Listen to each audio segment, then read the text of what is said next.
here with Natalie MacNeil, and she is from Canada. And she's in New York City to participate in the New York Times Small Business Open Summit.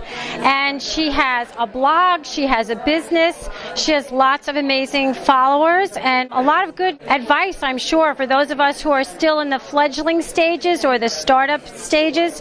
So what are your thoughts about what's going on today, and also any kind of insight about trends that might and tips that might be able to help small business owners? Well, today's just been great so far. I mean, so many wonderful speakers. I've really enjoyed this speed networking. It's always great to meet new people. One of the most important parts of, a small business being successful is the network and the people that you choose to surround yourself with.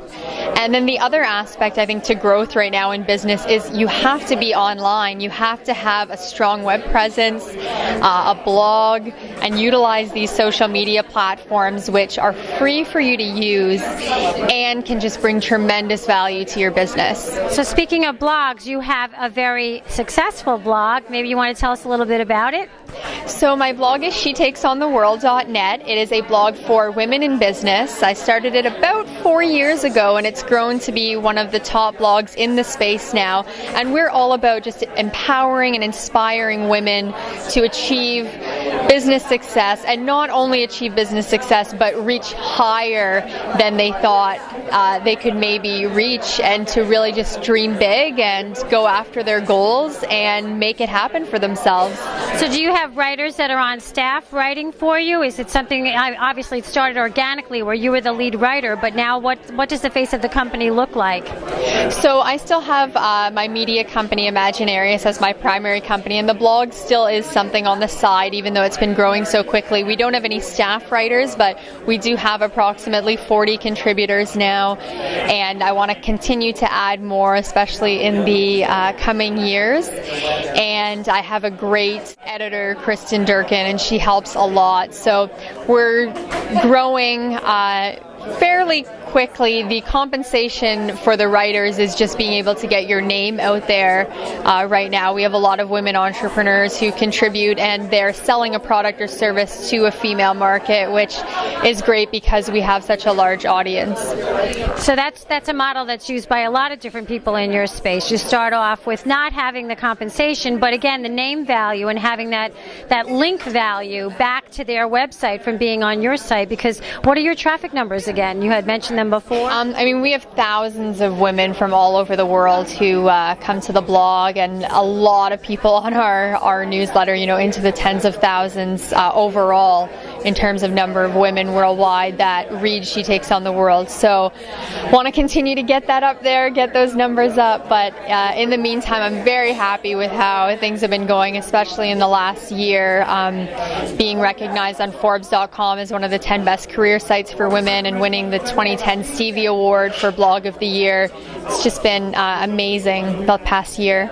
Well, congratulations on all your success. If you wanted to give some tips to people who are starting off and maybe have a blog and are looking to monetize it, or how to build, how you built your blog to be so successful, if you have some tips.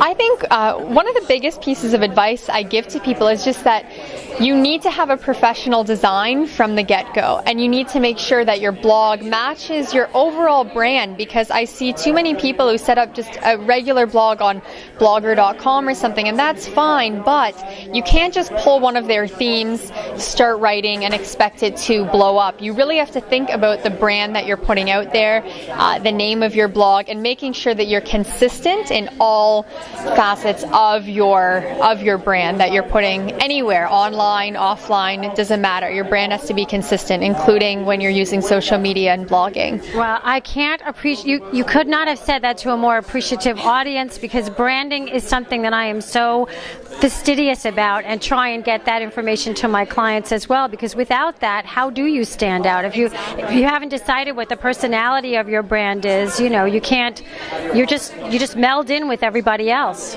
Exactly, and it's so important to stand out, develop that brand, and then you have to be unique too, like be creative.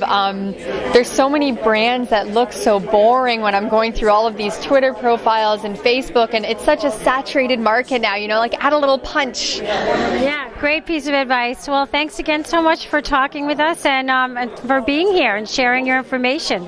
Thank you so much. I'm usually on your end doing all of the interviews, and I was on the red carpet on Friday doing all these interviews in New York, so it's really cool to actually be interviewed. So thank you. Oh, you're welcome. Okay. And thank you guys for watching. Come visit me. She takesontheworld.net, and we love her because we're womencentric.net, so the .nets rock.